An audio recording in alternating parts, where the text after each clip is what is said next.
Bienvenidos amigos a vertvnoticias.com, a una nueva edición de su programa en 20 minutos.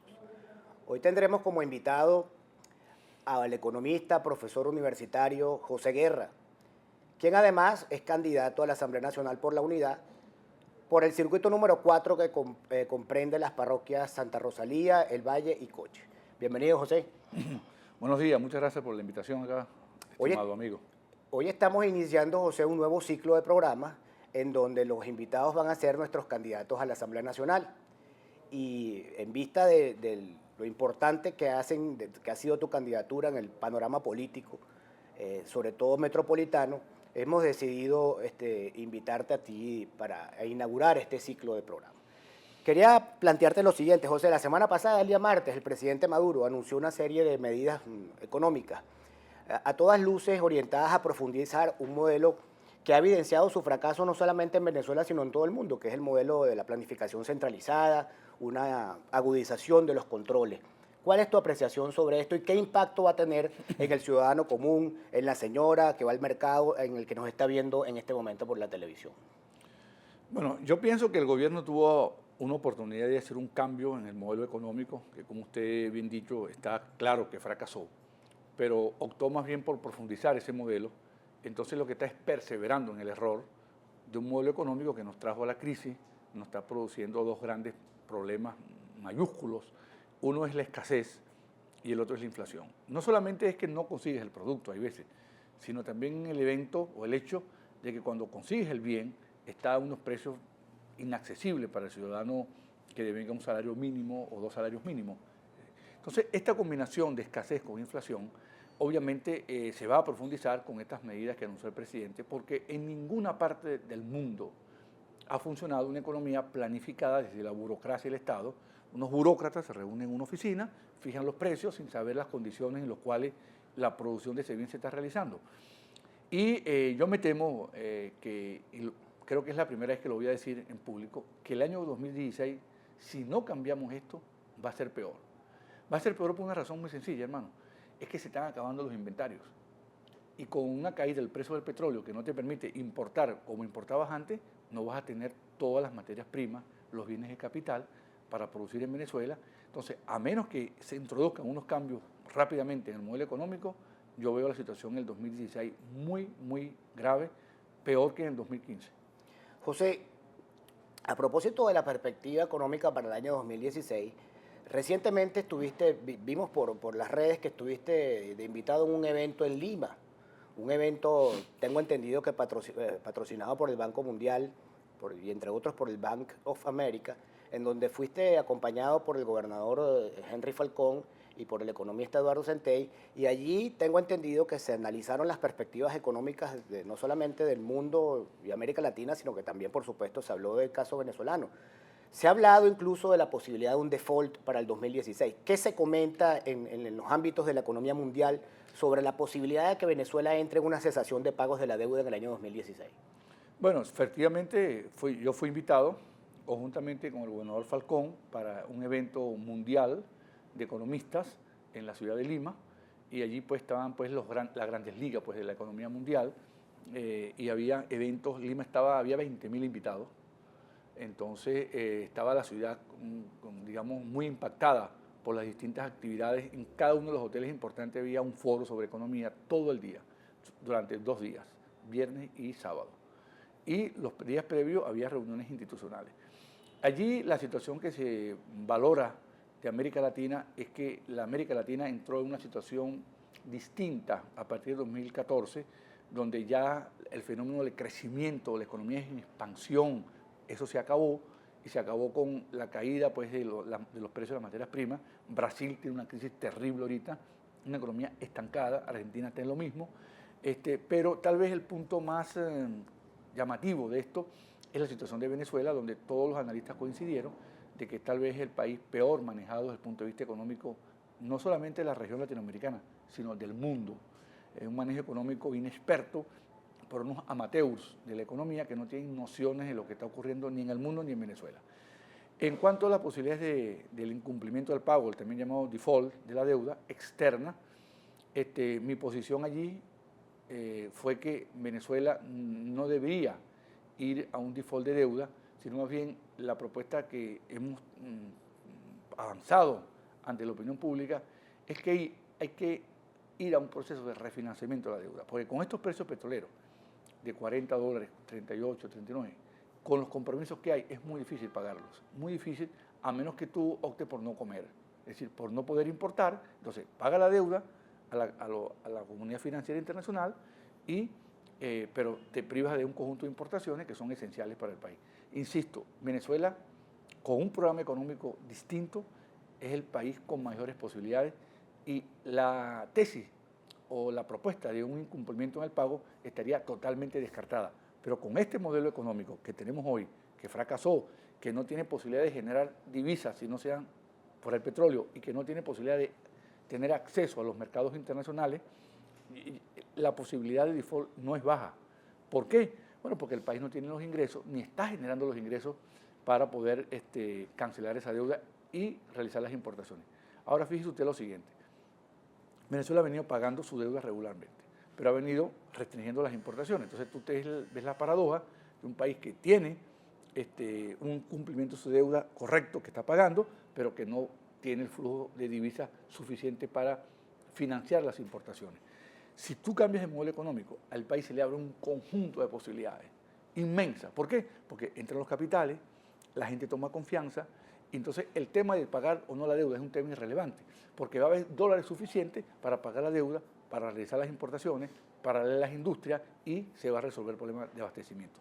De manera tal que con una propuesta que es la que tiene la unidad, la idea del default está totalmente descartada desde nuestro punto de vista. José, cuando uno oye cambio de modelo, nos viene a la mente programa de ajuste, y el programa de ajuste nos retrotrae situaciones que vivió el país hace unas décadas, nada agradables, ¿no? Los programas de ajuste por lo general tienen un costo para la población.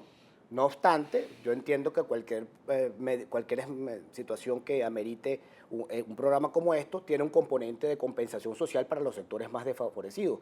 ¿Cuáles serían, a tu entender, las medidas adecuadas para proteger a los sectores de la población más vulnerables en el marco de un programa de ajuste de medidas económicas? Bueno, lo que pasa es que lo que llamamos programa de ajuste son medidas de reducción del gasto, reducción de la demanda, y eso sí tiene un efecto negativo. Pero yo creo que en la situación que está Venezuela, un ajuste económico o unas medidas económicas, mejor dicho, porque la palabra ajuste tiene una connotación negativa, medidas económicas bien articuladas, bien pensadas y con financiamiento, más bien serían medidas de corte expansivo, porque la economía hoy, sin medidas, está contraída, está al borde de una hiperinflación y con una caída brutal del salario de los trabajadores y del ingreso del ciudadano venezolano. De manera tal que yo considero, y estoy convencido de eso, de que cambiando el modelo a un modelo donde el Estado sea un partícipe y no el dueño de los medios de producción, tú puedes atraer inversiones, tú puedes restaurar la confianza en el país, tú no tienes necesidad de hacer un corte del gasto, no tienes necesidad de someter a la población a estas medidas tan duras que significan subir los impuestos, bajar el gasto y reducir los beneficios sociales. Es más, yo creo que hay espacio para mejorar los beneficios sociales por una razón muy sencilla, y es que ahora, con este gobierno de Maduro, no hay compensación social por la inflación. O sea, tú le das a una persona un aumento salarial de 30%, 40%, con una inflación de 150%, en realidad no le estás dando nada, le estás quitando más bien. De manera tal que yo sí creo que hay que adoptar un conjunto de medidas, hay que cambiar el modelo económico y aplicar medidas compensatorias, pero directas al ciudadano que lo necesita, y no estos subsidios generalizados que son muy costosos y no se pueden financiar. José, en un eventual triunfo, a todas luces muy probable de la unidad en las elecciones del 6 de diciembre, ¿cuál sería el rol que desempeñaría una Asamblea Nacional conducida por la unidad como un pivote para iniciar este proceso de cambio? ¿Iríamos sencillamente a una confrontación de poderes, ejecutivo versus legislativo, o tú crees que la Asamblea puede ir más allá en función de unificar el país orientado hacia la recuperación económica y el regreso de la confianza que tú has señalado como un factor clave para atraer nuevamente las inversiones privadas? Bueno, yo me voy por la segunda opción, es decir, la segunda opción es un acuerdo, porque la tesis de la confrontación está agotada en el país y el país está agotado de la confrontación. De manera tal que yo considero que hay espacio para acuerdos. El país ahorita no es viable, pero tampoco es viable en medio de una confrontación muy aguda entre Asamblea Nacional, que va a ser la mayoría de la unidad, y el gobierno, porque el gobierno también va a estar desgastado porque acaba de perder unas elecciones. Entonces, de manera que hay que abrir un espacio donde se logre algunos acuerdos para darle al país viabilidad, gobernabilidad, y que se pueda sustentar una política económica diferente, promovida hacia el crecimiento, hacia la baja de la inflación, etc. Y yo creo que la unidad tiene que manejar sabiamente y con mucha ponderación esa mayoría que va a tener, porque el pueblo no le dio la mayoría para que arrasara, sino para que controlara el gobierno, hiciese las cosas bien hechas y que se constituya en una opción de poder y de gobierno en el futuro inmediato. Y yo que sí creo pues que hay un gran espacio, por ejemplo, el sistema cambiario. O sea, tú no puedes tener un dólar a 6.30, uno a 12, uno a 200 y uno a 800. Eso es un absurdo. Tú tienes que ir a una unificación cambiaria. Pero para hacer una unificación cambiaria se tiene que hacer otro conjunto de políticas. Bueno, ahí la Asamblea Nacional tiene un rol que jugar. Pero José, Aristóbulo declaró hace un par de meses que si eliminaban el control de cambio, los tumbaban. No, Aristóbulo es un hombre, digamos, que ahí está equivocado, no tiene nociones, no tiene idea de lo que está hablando. Más bien el control de cambio no es que lo va a tumbar, está acabando con el país. El control de cambio es el foco de corrupción más importante que ha habido en Venezuela desde que se creó la República de Venezuela, en 1830. No ha habido un evento de corrupción más llamativo, significativo y cuantificablemente mayor que lo que se han robado con el control de cambio. Por eso es que no lo quitan, porque el control de cambio es una mina. ¿Para quién es una mina? Para los que están allí cogiendo los reales, que agarran el dólar a 6.30, se voltean y lo venden a 800. Por eso es que no quieres que lo quiten, no quieres que les tumben los negocios, que es distinto. Mira, José, tú sabes que recientemente se ha venido desarrollando de parte del gobierno una campaña feroz contra Empresas Polar, contra Lorenzo Mendoza. De hecho, filtraron una grabación telefónica a todas luces ilegal, donde Ricardo Hausmann y Lorenzo Mendoza conversaban sobre algunas medidas que deberían tomarse en materia económica, y esto ha generado toda una situación allí de persecución y de señalamiento, de traición a la patria, todo un discurso nacionalista. ¿Cómo puede uno pensar que en un país como este los inversionistas extranjeros van a poner sus intereses si todo este clima que genera el gobierno, incluso con Empresas Polar, que es una empresa, digamos, insignia de la economía venezolana, se ha generado toda esta situación de hostilidad? ¿Qué persigue el gobierno? ¿El gobierno crees tú que le piensa poner la mano a Polar? ¿Cuál es tu evaluación de esta situación? Bueno, yo creo que después de lo que ha pasado con las empresas que fueron estatizadas, y te puedo nombrar casos uno tras otro, que están hoy todas quebradas, yo creo que aquí no hay posibilidad de que el Estado pueda tomar y manejar alguna empresa con cierta eficiencia. Estas son bravuconadas que van a tomarle, se le van a entregar a la clase obrera. Esto es discurso para la galería. Esos son procesos complejos de administración, pero cada vez que tú amenazas a una empresa, a un empresario, a un grupo de personas, esa persona tiene el siguiente dilema. O me quedo en Venezuela para estar soportando este vejamen del señor Diosdado Cabello, del señor Pedro Carreño, del señor Nicolás Maduro, o me voy para Costa Rica, para Colombia, para Perú, para Chile, para cualquier parte donde me reciben con los brazos abiertos, no tengo que soportar insultos, puedo trabajar tranquilamente, puedo llevar capitales, puedo sacar capitales, no tengo controles de precios, no tengo esta supervisión tan estricta y tan sin sentido de los organismos públicos que lo que van a las empresas es a extorsionarlas, porque eso es lo que hacen, extorsionar a las empresas. Entonces, tengo ese dilema, o me quedo acá o me voy. Entonces, si tú sigues con este esquema, entonces lo que va a hacer es que las empresas se van a orientar del país, como está pasando, porque el mundo latinoamericano está lleno de empresas venezolanas. Donde te vayas, ves a una empresa venezolana, porque aquí la trataron mal. Entonces, así no vas a construir un país nunca. Aquí lo que vas a tener es una casta que está tomando la renta petrolera para sí mismo, que está distribuyendo algunas migajas de la renta petrolera para mantener el control político, pero jamás vas a tener un país como lo tienes en otras partes, un país de progreso, un país que está en expansión, donde valga la pena vivir en él y donde su gente quiera estar en el país y no salir del país. José, fíjate, tú compites en ese circuito contra Jesús Farías, que es el actual diputado que fue electo en las elecciones pasadas. Él ha declarado en estos días que el salario mínimo aprobado por el gobierno, los 9.000 y pico bolívares, esos aprobados por el gobierno, sí alcanzan para cubrir la canasta básica, cuando todos los indicadores no oficiales, porque desde hace mucho tiempo el Banco Central no da indicadores de inflación, organismos como el Sendas ha dicho que la canasta básica está cerca de los 70.000 bolívares. ¿Cómo es que Jesús Farías dice que el salario mínimo de 9.000 bolívares alcanza para cubrir la canasta básica? ¿Esto es una torpeza de Jesús Farías? ¿Persigue un fin deliberado? O sea, ¿por qué ese divorcio de la realidad tan profundo que vemos en algunos funcionarios del gobierno? Bueno, los comunistas, digamos, los fósiles del comunismo suelen ser, digamos, personas muy dogmáticas en eso, ¿no? Pero yo a eso le respondo con una pregunta. Si el salario básico, como dicen ellos, alcanza para cumplir la cesta básica y para comprar los bienes que requieren, bueno, que ellos se rebajen su salario y acepten el salario mínimo que fija el gobierno para ver si es verdad que van a comer. Y te aseguro que cuando vayan al mercado y compren para una quincena 1 kilo de carne, 1 kilo de pollo, 1 kilo de pescado, 1 kilo de queso, frutas, vegetales, allí en esa quincena por lo menos van a gastar por lo menos 18.000 a 20.000 bolívares. Así Entonces, obviamente, yo creo que no hay que ser ni economista, ni sociólogo, o sea, hay que tener sentido común para saber que con un salario de 9.500 bolívares, una familia de 4 miembros, inclusive que devengan 2 salarios mínimos, que devengan 15.000 bolívares, no pueden comer y pagar los gastos del hogar, por ejemplo, que viven alquilados, el gasto de transporte, el gasto de medicina y la comida. Eso no es posible con este salario mínimo que está muy por debajo de la inflación. Bueno, José, ya nos quedan unos pocos minutos. Te ha tocado dar la pelea en un circuito que tiene de las parroquias más populosas de Caracas, pero que también tiene una franja de clase media importante. ¿Qué has recogido en la calle cuando la gente te saluda? Hemos visto por las redes que te has quedado hasta tarde en conversatorios, visitas puerta por puerta, reuniones con la gente. Me imagino que habrás ido al mercado de coche. En fin, ¿cómo ves a la gente en la calle? ¿Hay esperanza, hay frustración, hay ira? ¿Qué has recogido? ¿Cómo palpita la calle en tu circuito?